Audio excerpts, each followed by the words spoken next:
Imagine if you could bottle a memory like scent. And whenever you wanted, you could open it. Be like living the moment all over again. And what particular moments in your young life would you bottle? This week now, every minute of it. Never forget it. And any memories you didn't want, you could simply throw away.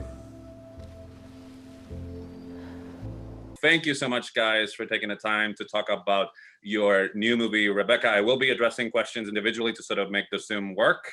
So Lily, let me ask you this. Was it, because your character is sort of underestimated by certain people in the film, and I think that the audience kind of does too, and then sort of the narrative shifts. Was it fun to sort of toe the line that we might see her one way, but there's more to sort of her strength?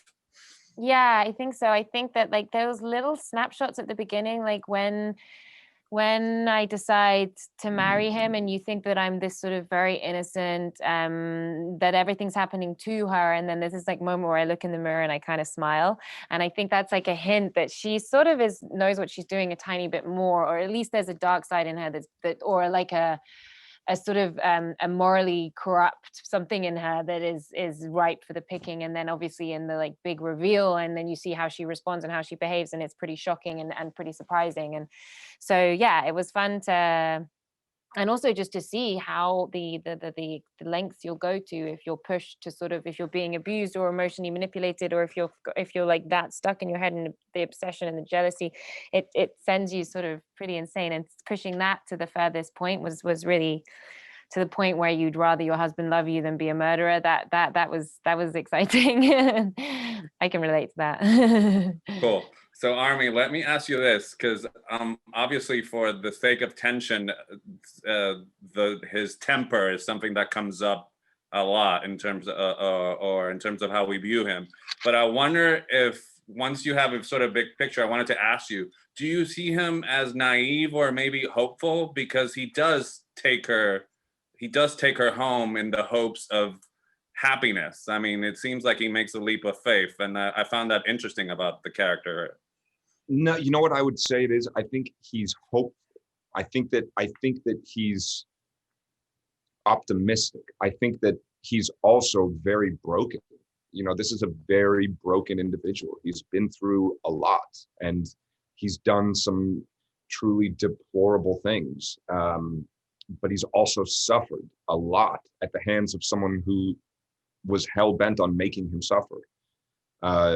It's amazing he even wants to try to be in a relationship at all ever again after his first marriage to Rebecca. So I think he's an optimist. I think he really hopes that bringing home this new Mrs. De Winter will be the balm that will sort of like heal all of his old wounds. But the problem is a lot of that trauma is stuff that he's never addressed or never dealt with. So instead of moving past it, he gets stuck in those ruts, and it's hard for him, and it's difficult to watch. Makes it even more interesting. So Lily, let me ask you this.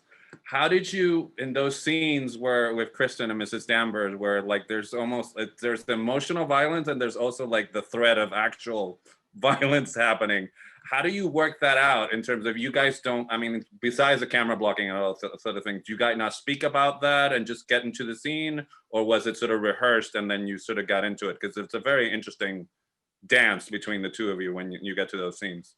Yeah, they were really, really rehearsed. Like we had 3 weeks of pretty much, maybe 2 weeks of rehearsals. So between Armie and myself and Ben and Kristen, and we really worked the scenes. We even had the writers there, and they would sort of rewrite as we worked on the scenes. It became very sort of collaborative, and so we, more than any film I've done, were really rehearsed. I mean, especially if there's violence, you have to be, because otherwise it can get out of control and you can be, you won't be able to shoot the rest of the movie.